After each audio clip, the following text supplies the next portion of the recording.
Every day, 1,000 voices compete for your attention. Fear whispers, doubt argues, the world screams. There even comes a moment when the noise gets so loud, it feels like they're winning. But then, the author steps into his story. In the quiet of the tomb, death lost its grip. Light broke through like a shout in the shadows, like dawn sprinting into a world that forgot what hope looked like. A stone rolled back, a savior stepped out, a promise was fulfilled. The same power that conquered the grave, that told death to sit and be silent, now pulses in us. So when the world tries to come and steal what was already paid for at the cross, we remember that they do not have the final say. He does.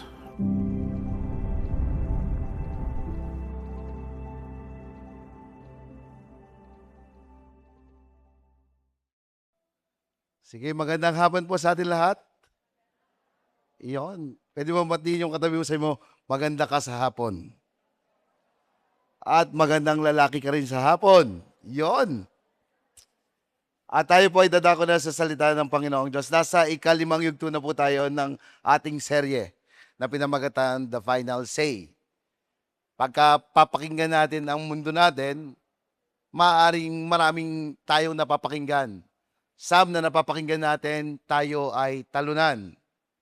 Some maaaring pakinggan natin, tayo ay wala ng pag-asa. Or pwede nating sabihin din na tayo ay pagod na. Buti na lang po, hindi po doon natapos. Ang mga mananampalataya po, dahil po sa muling pagkabuhay ng ating Panginoon, He has the final say. Meron pong katagumpayan na nag-iintay sa mga mananampalataya. Ito pong final say, pinag-aralan po natin yung libro ng Unang Korinto. At ito pong buong chapter, itong chapter 15, pinagbulay-bulayan natin at inaral po natin. Una, mahalaga po yung ating pong pundasyon ng ating pananampalataya. Na ito po yung magbibigay sa atin, maghahatid sa atin, yung tadhana o yung destiny na meron po tayo. Kasi kung hindi po natin alam yung pundasyon, it will affect also yung ating pong patutunguhan. Si Jesus po ay namatay, si Jesus po ay pinanganak ng Berheng Maria, naging tao, namatay para kunin ang ating mga kasalanan at pagkalipas ng 3 araw, nabuhay muli. Ito po ay mahalagang ibinibigyan ng tuon ni Pablo sa mga taga-Korinto. Bakit? Some of them, naniwala po sila na namatay si Jesucristo sa cross ng Kalbaryo, pero si Jesus daw po ay hindi na namuhay. It means, kung hindi po namuhay si Jesus, it will affect all. Marami pong naapektuhan nito. Sinasabi natin na dahil namuhay si Kristo, merong pag-asa. Dahil namuhay si Kristo, ay meron tayong katagumpayan. At dahil nabuhay si Kristo, meron tayong purpose or meron tayong layunin. Pero kung hindi namuhay si Kristo, sabi po doon, tayo po yung pinaka-kawawang tao. Tama ba? Dahil yung ating pananampalataya ay mahuhuwi lang daw po dito sa mundong ibabaw. So bakit daw po natin ginagawa pa yung mga ginagawa natin? Para ngayon po, sino po dito, bago kayo pumunta dito ng 4:00, nag-spend muna kayo ng 1 oras para sa preparation, tama ba? Yung iba naligo, nagbigay ng oras. Pero in the end, para wala lang pala yung ginagawa natin. Mahalaga po yung muling pagkabuhay ni Jesucristo. Sabi po dito, if our bodies stay in the dirt, death wins and our faith is meaningless. Kung tayo daw po ay mamamatay lang at mananatili po tayo dito lang po sa libingan, Meaningless daw po yung pananampalataya na meron po tayo. Meaningless po yung pananampalataya na meron po tayo. If there is no bodily resurrection, the death still has the final word over humanity. Kung wala daw pong muling pagkamuhay, yung kamatayan po, ito po yung naging final say. Sin and not forgiven, no hope for reunion, we become most fitted. Kung hindi namuhay muli si Kristo, sabi po doon, wala pong kabayaran o wala pong forgiveness sa ating kasalanan. Kung hindi po namuhay si Kristo, nasa na yung pag-asa natin na darating yung time, there's a reunion in heaven. Sino po dito you accept Christ as Lord and Savior of our life? And meron tayong mga mahal sa buhay na nawala na. Di ba? Pero every time we attend in the funeral service, sinasabi po doon, ang kamatayan ay hindi po ito ang katapusan, but ito'y umpisa pa lamang ng tinatawag na buhay na walang hanggan. At merong pong reunion na magaganap. Gusto ko pong ibunto, ang huli po nating topic ngayon, after we talk about the foundation, the hope, the victory, our purpose, ngayon po, our destiny. Pag-uusapan po natin dito yung tinatawag na ang tadhana na meron po tayo. Our destiny from dust to glory, or ang ating tadhana mula sa alikabok patungo sa kaluwalhatian. Sinabi ni Pablo dito na tayo ay tunay na itinakda sa trono, hindi sa libingan. So in the end, everybody of us will go to the throne of the Lord. Inaanyahan ko ang lahat na tumayo at basahin po natin ang salita ng Panginoon. In 1 Corinthians chapter 15, verse 50 to 58. Mga kapatid, ito ang gusto kong sabihin. Ang ating katawan na binubuo ng laman at dugo ay hindi magkakaroon ng bahagi sa paghahari ng Diyos. Ang katawang ito na nabubulok ay hindi maaaring makatanggap ng buhay na walang hanggan. Ngunit makinig kayo dahil may sasabihin ako sa inyo ng isang lihim. Hindi lahat sa atin ay mamamatay, ngunit tayong lahat ay bibigyan ng bagong katawan. Sa isang iglap, sa isang kisap mata, kasabay ng pagtunog ng huling trumpeta, at sa pagtunog ng trumpeta ay muling bubuhayin ang mga patay at bibigyan ng katawang hindi nabubulok. At tayong mga buhay pa ay bibigyan din ng bagong katawan, sapagkat itong katawan natin nabubulok at namamatay ay dapat mapalitan ng katawang hindi nabubulok at hindi namamatay. At kapag ang katawang ito na nabubulok at namamatay ay napalitan ng katawang hindi nabubulok at hindi namamatay, matutupad na ang sinasabi sa kasulatan na nalupig na ang kamatayan, ganap na ang tagumpay. Nasaan o kamatayan ang iyong tagumpay? Nasaan na ang iyong kapangyarihan? May kapangyarihan lamang ang kamatayan sa atin dahil sa kasalanan, at may kapangyarihan ang kasalanan sa atin dahil mayroon kautusan. Ngunit salamat sa Diyos dahil binigyan niya tayo ng tagumpay sa mga bagay na ito sa pamamagitan ng ating Panginoong Hesukristo. Kaya nga, mga minamahal na kapatid, magpakatatag kayo at huwag manghina sa inyong pananampalataya. Magpakasipag kayo sa gawaing ibinigay sa inyo ng Panginoon dahil alam ninyo na hindi masasayang ang mga paghihirap ninyo para sa Kanya. Let us pray. Lord, Maraming pong salamat sa oras na 'to. Dalangin po namin na bigyan mo kami ng kaunawaan, kalinawan sa buhay na walang hanggan, na ang aming katawan ay darating sa punto na mabubulok, pero kami ay muling mabubuhay at makakapiling ka namin. Dalangin namin na ang itong kaisipan na ito ay magbigay sa amin ng pagiging matatag, pagiging hindi matitinag sa aming mga ginagawa para sa iyong kaharian. Lord, help us today, and we want to lift up all, lahat ng burden na meron kami, Panginoon, gusto po namin itong ibigay sa inyo. Bigyan mo po kami ng panahon na makinig sa iyong salita at dalangin namin, Diyos na banal na Espiritu, ipaunawa mo sa amin ang nais mong ipaunawa. In Jesus' mighty name, let's everybody say Amen. The background po nung binasa po natin ay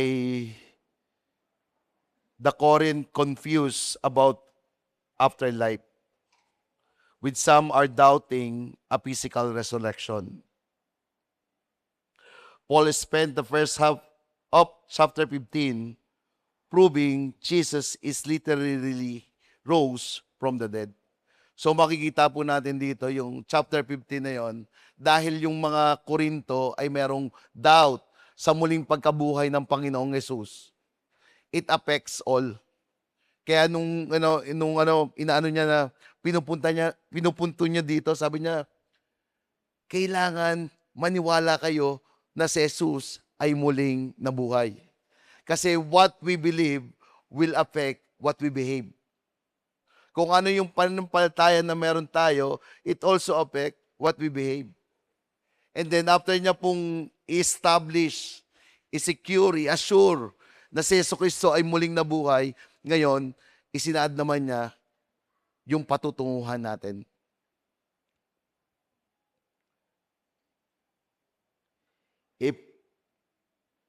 Sabi po dito in verse 50, I tell you this, brothers, flesh and blood cannot inherit the kingdom of God, nor those the perishable inherit the imperishable. Sa Tagalog, mga kapatid, ito ang gusto kong sabihin. Ang ating katawan na binubuo ng laman at dugo ay hindi magkakaroon ng bahagi sa paghahari ng Diyos. Ang katawang ito na nabubulok ay hindi maaaring makatanggap ng buhay na walang hanggan. Pinag-aaralan po dito yung theology of resurrection to the reality of our future. Na sinasaad na ang ating katawan daw po ay mauwi sa pagkabulok. Sino po dito may katabi kayong mukhang fresh na fresh? Pakita sa kamay. Iyon. Palakpakan naman natin yung may katabing fresh na fresh yan. I don't know kung ako lang to. Nung mga edad kong bata pa po ako, I love to run. Gusto ko pong tumakbo, gusto ko pong mag-basketball, ma-enjoy. Pero nung dumating na po itong late 40s ko, parang ang sarap na lang na magpahinga. Sabi ko nga kanina, nakita ko si Mark Rabe. Mark, tayo nga. Ayan. Nakita ko, ang laki ng muscle. Sabi ko, nung time din po noon, nagbubuhat din po ako. Meron din po akong abs. Ngayon, tabs na lang. Ang sarap po magbuhat noon. Sino po dito na-try mong mag-exercise, magbuhat? Dati po nung pagka nagbubuhat ka noon, kinabukasan, medyo masakit. Ang tawag po namin doon, kailangan mo sundutin, masarap uling ibuhat yon. Pero ngayon po, hindi na po masarap. Masakit na po. Pain na. Hindi na po ganun ka-actively or parang hindi na po ganun yung response ng katawan. And ang gusto ko pong ipunto, ang katawan po nating lupa ay hindi po kakayanin yung tinatawag na eternal life o yung pinepera ng Diyos para sa atin. Kasi sabi daw po dito, ang katawan na ito na nabubulok ay hindi maaaring makatanggap ng buhay na walang hanggan. First point po natin, a destiny of transformation. Dinistina po tayo ng Panginoong Diyos na itra-transform ang ating pong katawan. Sino dito, enjoy na enjoy mo yung ilong mo? Ako, enjoy na enjoy ko po yung ilong ko. Pagka suminghot po ako, sa sobrang laki nito, dala lahat. Pero sabi daw po, darating yung time, our body will be transformed.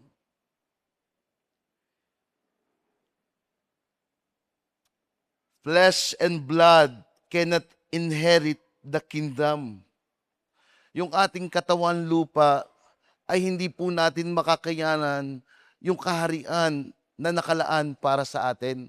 So kailangan ng upgrade, kailangan i-upgrade yung ating pong mga katawan. Our current body are perishable, designed for a temporary and decaying world. Ang ating pong palang katawan na ito ay naka-design lamang sa pang-temporary at nasisirang mundo. And kailangan naman po natin ingatan ng ating katawan dito. Pero gusto ko lang pong ipunto dito din na kailangan pong iniisipin natin yung panibagong katawan na inilaan ng Diyos para sa atin. Because there, sabi po doon, hindi natin kakayanin yung meron po sa langit. There is a necessity to upgrade. Kasi daw po yung langit is not just a different location. It is a different dimension. Kumbaga, merong nararapat na parang tayo, di ba? Lahat tayo may, depende sa okasyon ang iyong sinusuot na damit. Tama ba? Depende sa laro ang sinusuot mong protective gear. Depende sa trabaho, yung mga protective gear din na iyong ginagamit. Tama? Nung pumasok po yung COVID-19, kailangan ang buong katawan ng mga doktor ay lahat ay full mask para hindi pasukan ng virus. Ang mga bumbero, pagka po sila ay sumugod na, di ba? Lagi natin gustong panoodin yung mga ganun. Sino gusto mo yung mga ganun? Wow, wow, wow, wow! Tapos bababa yung mga bumbero. Shhh! Tapos pupunta sa, sa truck. Tapos magaganon. Shhh! Parang sarap panoodin, ano po? Pero pagka nandun ka na sa lugar na yon, tama ba, sir? May bumbero nga pala tayo dito. Kailangan suot mo yung protective gear na yon para po yung init, habang nagwiwisik ka doon, meron pong init na napunta sa iyo, para po yung init, makayanan ng iyong katawan. Kasi daw po, pagka hindi, maaaring meron kang first degree o second degree burn. So we need an upgrade to handle the environment of eternity. Kailangan natin i-upgrade yung katawan natin. Yung katawan natin na nasisira, katawan natin na nagdi-decay, yung katawan natin na hindi pang matagalan.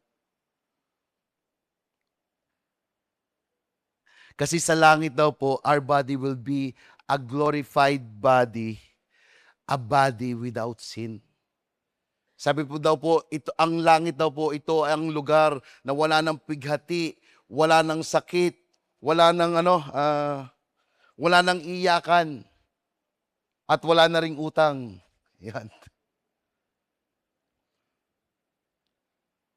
So, ibig sabihin daw po, hindi pwede yung katawan natin doon sa tinatawag na langit. Kasi dito po sa lupa, ang ating katawan ay puno ng nasa ng laman, nasa ng mata, and even the pride na meron po tayo. Sa langit po, wala na po dong magagalitin. Sa langit po, wala na po dong hindi marunong magpatawad. Sa langit po, andun po ay joy. Andun po yung peace. Sino po dito hanggang ngayon, kumaga darating pa, yung nakakaramdam pa rin po kayo ng kabalisaan? But anong sinasabi po sa Biblia? Do not worry. Let tomorrow worry about itself. So ngayon kung nagwo-worry ka, ito ay hindi rin nararapat. At kung yun daw po yung katawan natin, hindi po daw natin magkakayanan doon sa tinatawag na langit. Verse 51, behold, I tell you the mystery. Ito maganda sa Biblia eh. Meron ding chika. May mystery daw, meron daw sikreto. And behold, hindi lang yon. Ang katawan mo ay hindi lang kakayanin ang langit. Kailangan mong magbago ng katawan. There's a transformation na meron sa'yo, pero meron akong sekreto. Sino dito gusto mo marinig yung sekreto ni Paul? Basahin natin. Sabi ni Paul, I tell you a mystery. We shall not all sleep, but we shall all be changed. In a moment, in the twinkling of an eye, at the last trumpet, tut-tut-tut-tut-tut, for the trumpet will sound, and the dead will be raised imperishable, and we shall be changed. Darating daw po yung time, hindi lahat daw po ay mamamatay, pero sa muling pagbabalik ng ating Panginoong Hesukristo, ay magkakameron daw po tayo ng pagbabago ng katawan, at ito pong katawan na ito ay glorified body and immortal body. Kaya po mahalaga po yung pananampalataya na meron po tayo. Yung trompeta po, ginagamit po yun if there's an announcement. At pagbalik na daw po ng Panginoon, yung mga mananampalataya ay may kasiguraduhan doon sa buhay na walang hanggan. Tanong, if we are a believer of Christ, there's assurance ba na tayo ay makakarating doon sa langit na sinasabi? Sabi po doon, kung sino pong tumanggap sa Kanya bilang Panginoon at tagapagligtas, ay magkakameron ng buhay na walang hanggan. And it's time na i-correct po natin yung pananampalataya na meron po tayo, yung belief na meron po tayo, na si Jesucristo po ay namatay. Si Jesucristo ay nabuhay bilang tao, namatay, at pagkalipas ng 3 araw, nabuhay muli. Pagka may nagkulang po doon, mamaya dumating na po ang Panginoon. Shanan! Tuturutut! Tutututut! Wala na po ang lahat dito. Si pastor na lang ang natira. Kaya ko palang hindi kasama sa langit. Pero sabi doon, there's, even in the twinkling of an eye, pag bumalik, kumbaga gusto ko pong sa atin, malapit na pong dumating ang Panginoon. Kasi lagi po sa Biblia, darating po siya, pero hindi pa. Pero kailangan po, we are all prepared.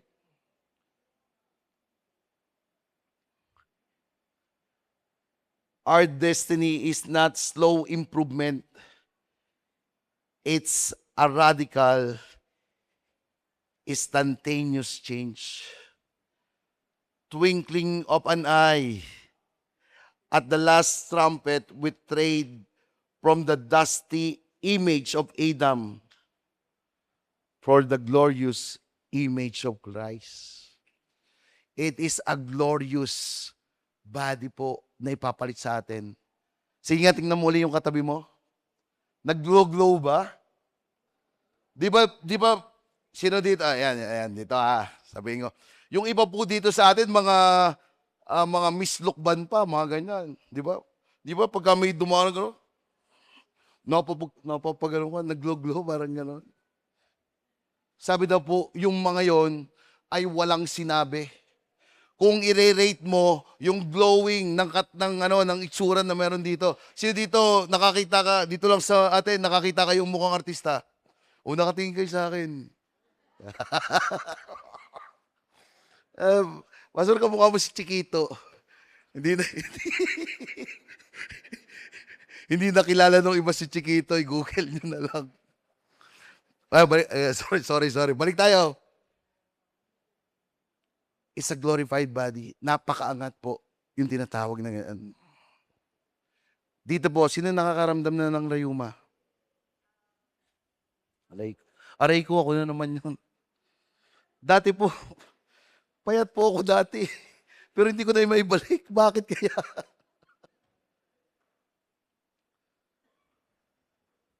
But there's assurance to all of us. Our body will be changed.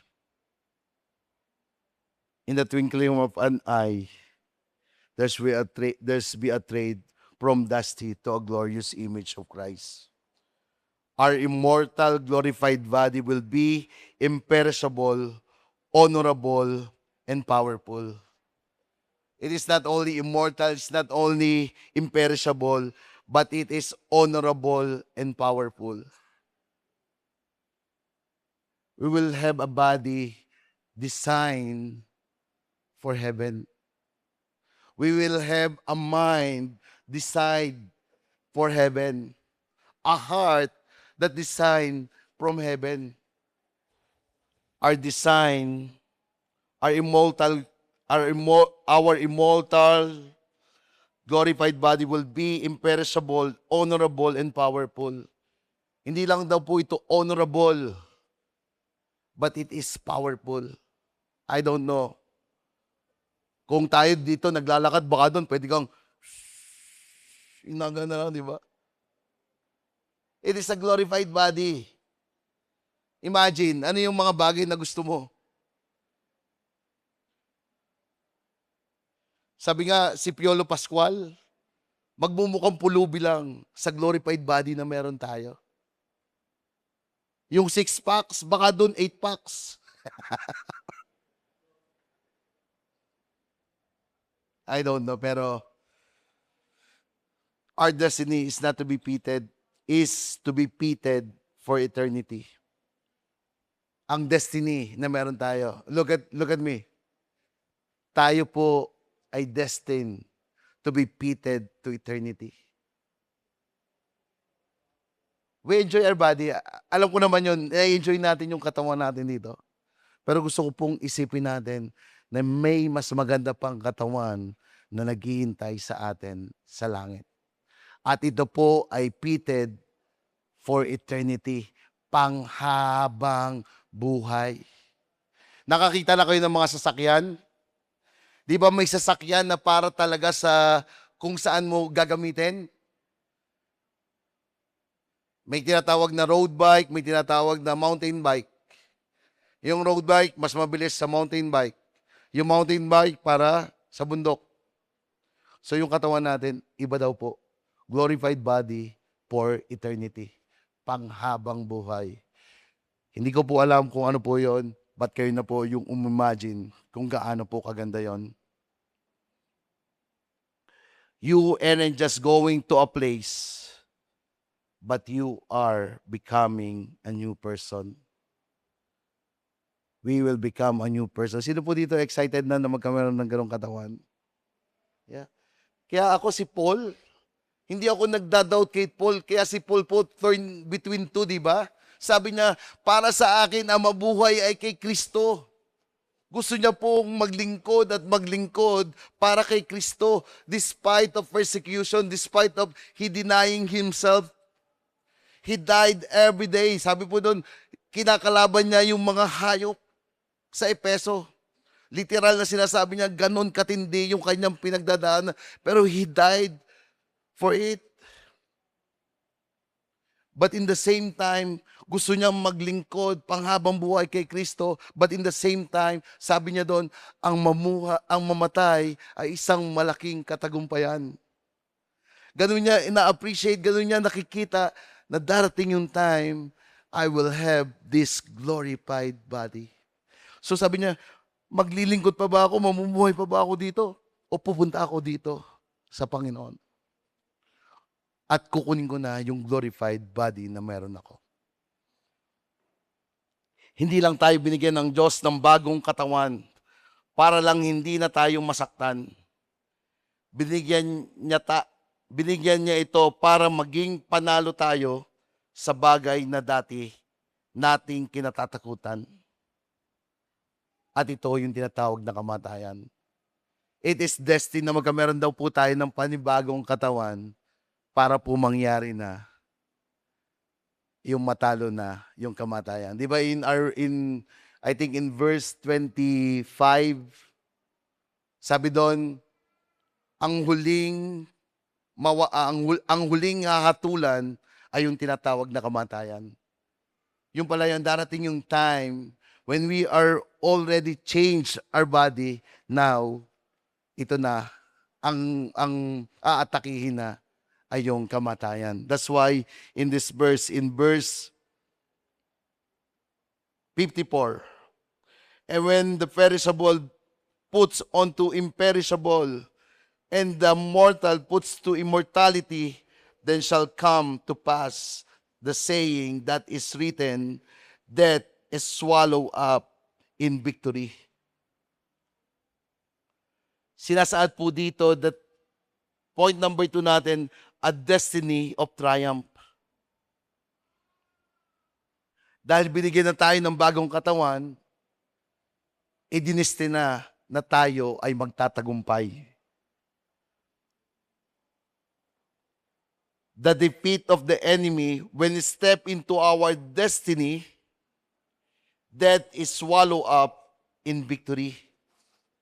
Pag dumating na po yung destinasyon na meron tayo, and we have this glorious, immortal body, honorable and powerful, the sin or the death will swallow up. Pagka daw po sinabing swallow up,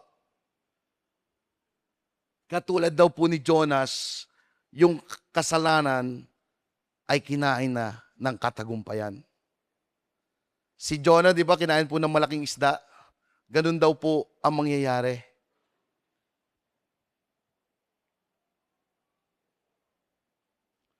Satan seemed to be victorious in the Garden of Eden and the cross of Jesus. But God turned Satan apparent victory in defeat when Jesus Christ rose from the dead.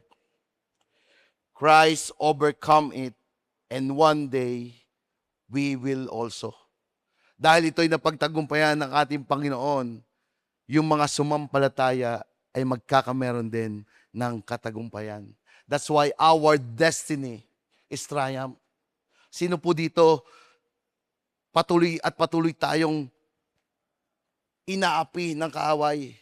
Pagka sinabing kasalanan, ayako sa kasalanan, ayako. Tapos mamaya, nandun ka na uli. Ayakong matakot, pero darating yung time, yung future ko, meron ba talaga sigurado ako sa aking hinaharap?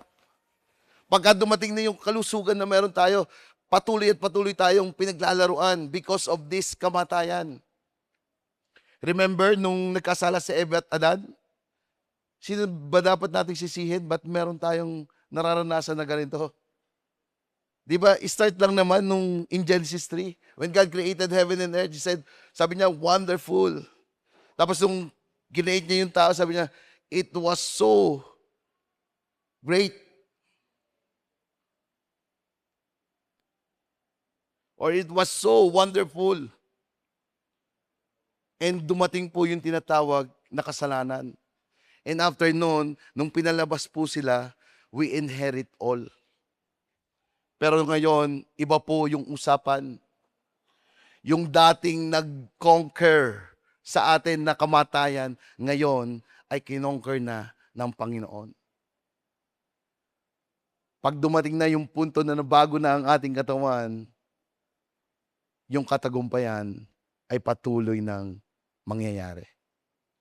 That's why in us, we are destined to be triumph. Sabi mo sa katabi mo, you are destined to be triumph.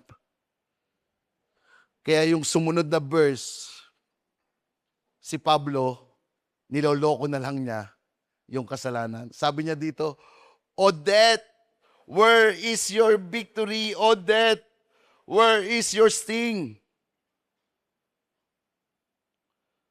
Paul taunt death, O death, where is your victory? Para sinasabi niya, o ano ngayon, kamatayan?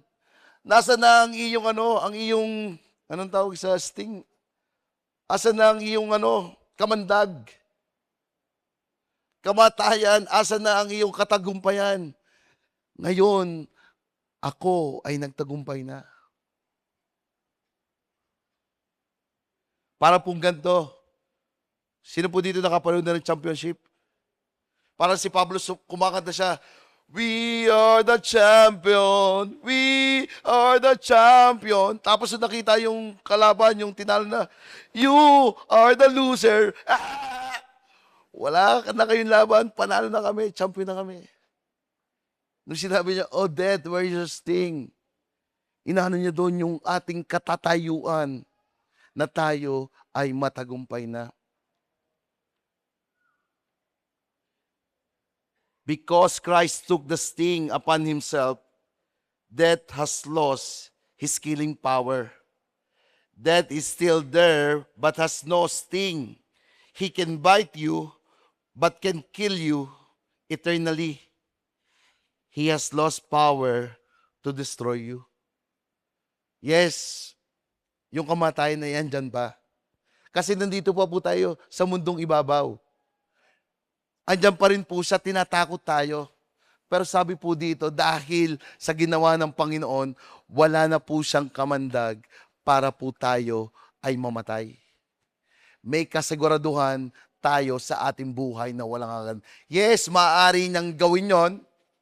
Kagatin tayo. Sino po dito nakakita na kayo ng cobra? Tapos binuksan mo, sarap inumin. Cobra energy drink pala. Hindi. Di ba yung cobra? It's just like a cobra na pwede tayong tuklawin, pero kahit tuklawin ka ng tuklawin niya, wala na po siyang magagawa. Katulad ng isang leon na kahit ikaw ay kagatin ng kagatin, dahil wala na po siyang ngipin, wala na po siyang magagawa sa atin. And that's our destiny. We are triumphant. Sigurado na po yung panalo na meron tayo. Verse 56, the sting of death is sin, and the power of sin is the law. But thanks be to God who gave us the victory through our Lord Jesus Christ. Death which won the bar is now the bar. Salamat kay Kristo. Dahil yung tinatawag na kasalanan ay napagtagumpayan na ni Kristo. Yung dating kasalanan na lumamon sa sangkatauhan ay ngayon ay nilamon na ng ating Panginoong Jesucristo at nagbigay ng katagumpayan sa bawat isa sa atin. But thanks be to God who gave us the victory through our Lord Jesus. This victory is not earned. Hindi daw po natin ito in-earn dahil ang galing ng ginawa mo. It is given through Jesus Christ. Dahil po sa pananampalataya natin kay Jesucristo, kaya po tayo nagkameron din ng katagumpayan. It's only for the believer. Sino po dito, you are a believer of Christ? And if you are a believer of Christ, we are destined to triumph.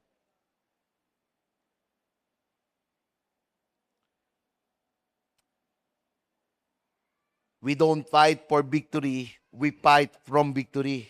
Hindi tayo lumalaban para magtagumpay, bagkus lumalaban tayo dahil tayo ay nagtagumpay na.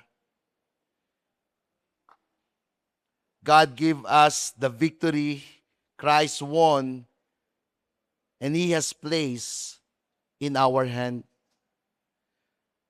Nung siya po ay nagtagumpay, yung katagumpayan niya din po ay nasa ating mga kamay. And it's up to us to use it. Yes, we living here sa mundo po natin, pero pwede po tayong hindi maging makamundo. Binigyan niya po tayo ng katagumpayan doon sa tinatawag na kasalanan. Our destiny is to be winners simply because we belong to the winner. Tayo daw po ay mananalo dahil daw tayo po ay panalo na. Your destiny is victory. You don't have the fear the end because your future has already been secured.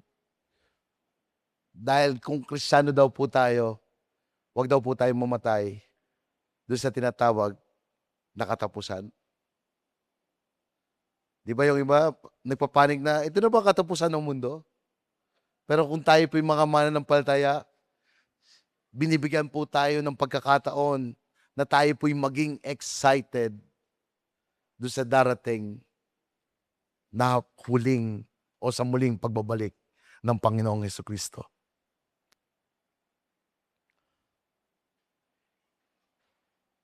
Huwag daw po tayong matakot doon sa tinatawag na kamatayan. Si Pablo po, para sa kanya yung kamatayan, ito po yung magandang ninanais at kanyang hinahangad.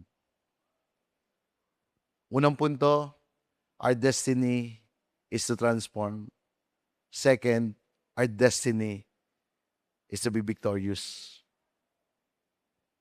Doon na ngayon, kung tayo daw po ay matagumpay na, napagtagumpay na yung tinatawag na kamatayan. Ano ngayon, kung magkakameron tayong glorified body, understanding this, na tayo po ay panalo na, aakto po tayo ng may pagkapanalo. Kaya in verse 58, sabi niya po dito, a destiny of significance o ang destinasyon na may kabuluhan. Therefore, my beloved brothers, be steadfast, immovable, always abounding in the work of the Lord, knowing that in the Lord your labor is not in vain. Kaya mga minamahal na kapatid, sinasaad niya dito sa mga taga-Korinto, magpakatatag kayo at huwag manghina sa inyong pananampalataya. Magpakasipag kayo sa gawang ibinigay sa inyo ng Panginoon dahil alam ninyong hindi masasayang ang mga paghihirap nyo para sa Kanya. Therefore, because our future destiny is guaranteed, our current action hold eternal significance. Kung sigurado po yung ating destinasyon, hinihingan din po tayo yung current action natin will be hold to eternal significance. Hindi po sayang na nagiging mabait ka. Hindi po sayang na nagpapatawad ka. Hindi po sayang na nagmamahal ka. Hindi po sayang na nagsishare ka ng mabuting balita ng Panginoong Diyos. Hindi po sayang na pinapalaki mo yung iyong anak na may takot sa Diyos. There's a significance in heaven.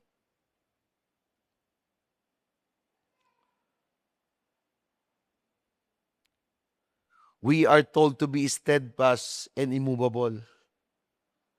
Sabi daw po doon, tinatawagan tayo, maging matatag kayo, huwag matitinag. Sino po dito, alam mo na tinawag tayo ng Diyos na magdasal? Di ba? Maging paladasalin. Maging connected po sa Kanya. Ang buhay po natin ay surrender natin sa Kanya, di ba?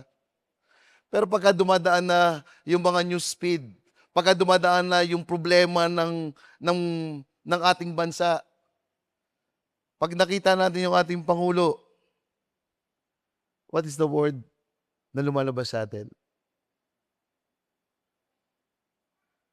Pero sabi doon, bilang Kristiyano, maging matatag tayo, huwag matinag.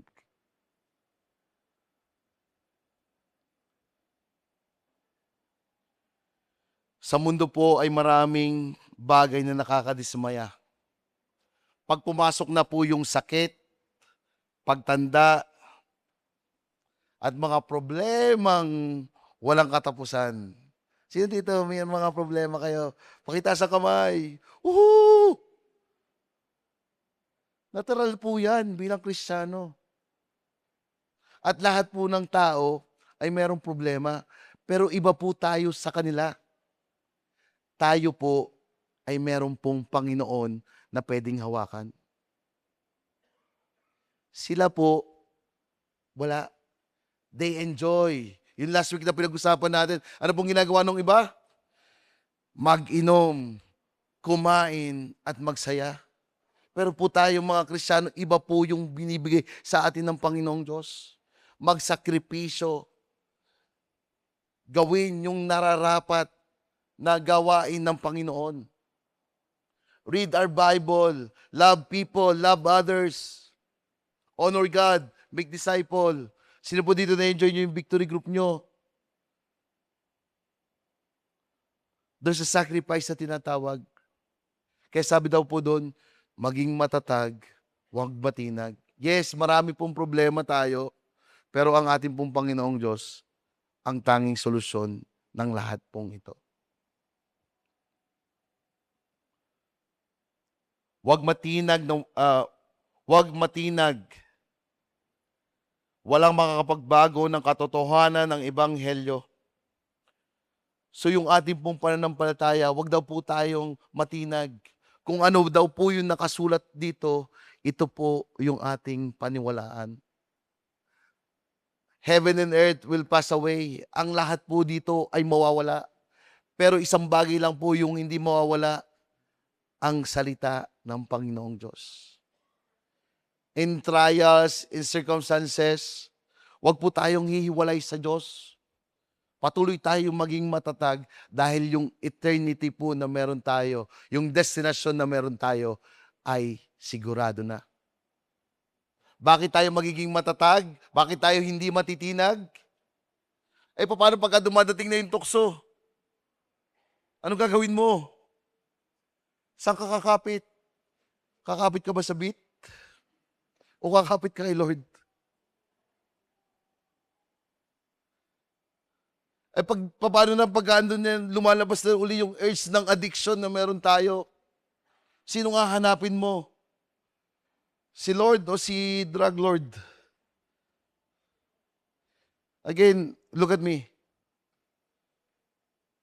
Bakit po may problema? Kasi nandito pa rin po tayo sa mundong ibabaw.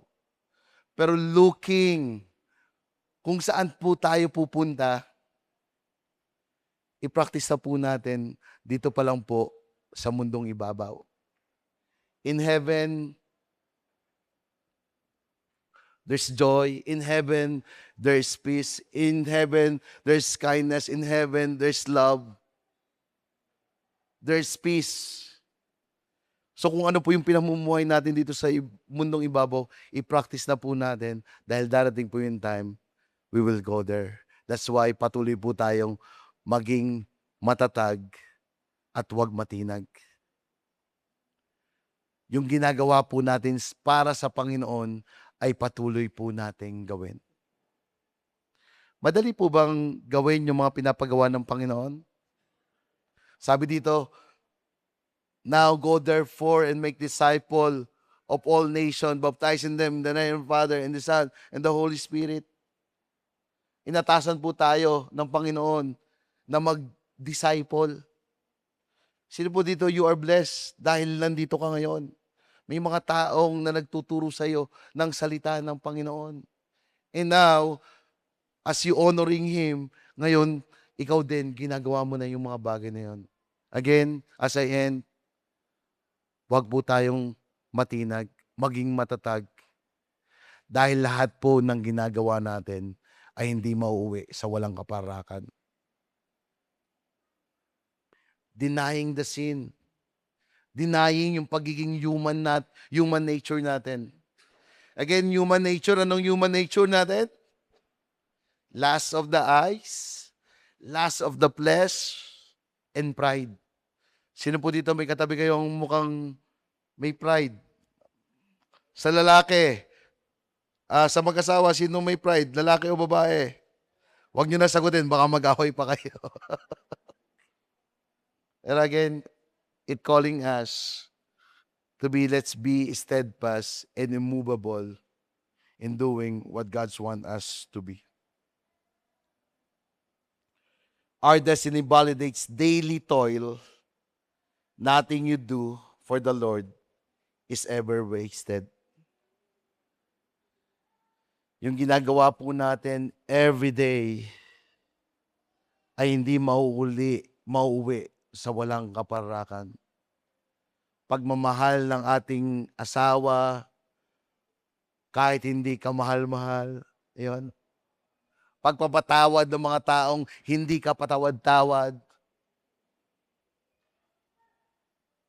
hindi po ito mapupunta sa walang kaparakan. Let us pray. Lord, thank you.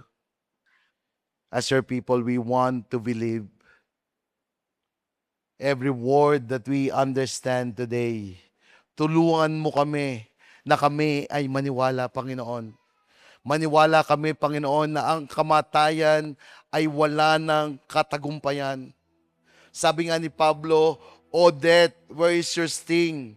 O death, where is your victory? Lord, marami pong salamat.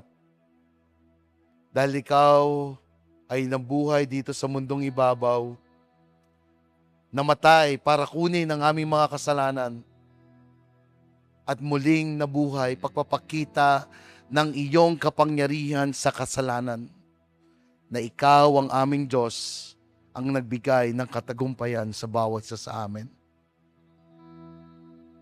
I believe some of us here, God wants us to appreciate us, that in every toil and everything na ginagawa mo in the advancement of God's kingdom, it's not a waste. It will not put in vain, but it will put into significance. Maybe sa ibang tao, ito ay hindi mahalaga.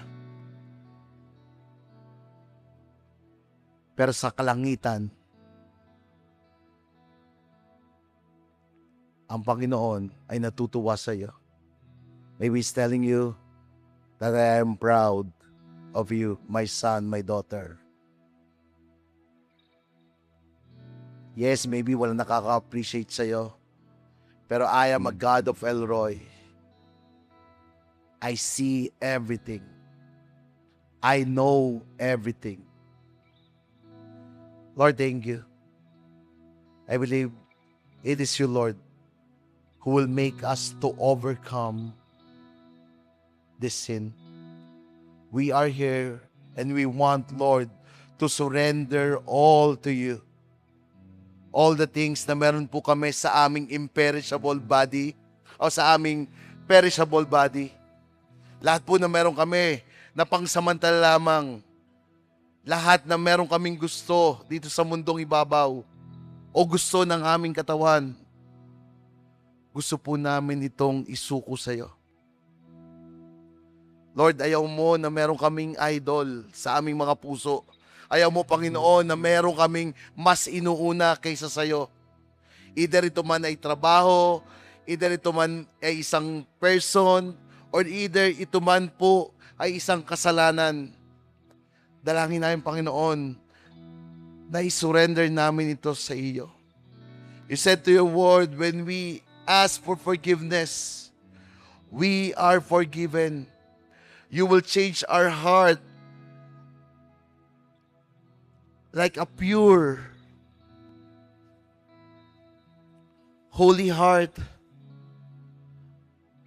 Puso na walang bahid na dungis. Ang sinumang humingi ng tawad sa iyo ay iyong pinapatawad. And I believe today, every one of us looking to the glory of the Lord, He wants us to prepare ourselves. Gusto niyang i-prepare natin ang ating sarili doon sa tinatawag na destiny natin for transformation. It means God destined us for holiness. Pwede ba nating i-search yung mind natin? Let's check our mind, our heart, our body. Kung may mga bagay na hindi kaaya-aya sa Panginoon, I believe it's time to surrender it for the Lord. As everybody bow down your head and close eyes. Bigyan po natin ito ng oras ng paghingi ng tawad sa Kanya.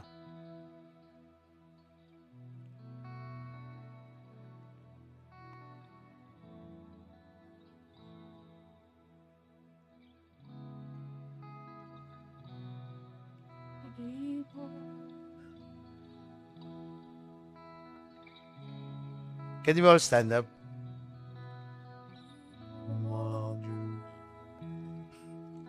Let us pray. Lord, we want to prepare. Lord, dalangin po namin, iprepara mo kami doon sa tinatawag na immortal body. Lord, iprepara mo kami doon sa immortal place o doon sa eternity na pupuntahan namin. And we want, Lord, to dwell in your place. We want to be holy because you are holy. Let's sing this song to the Lord.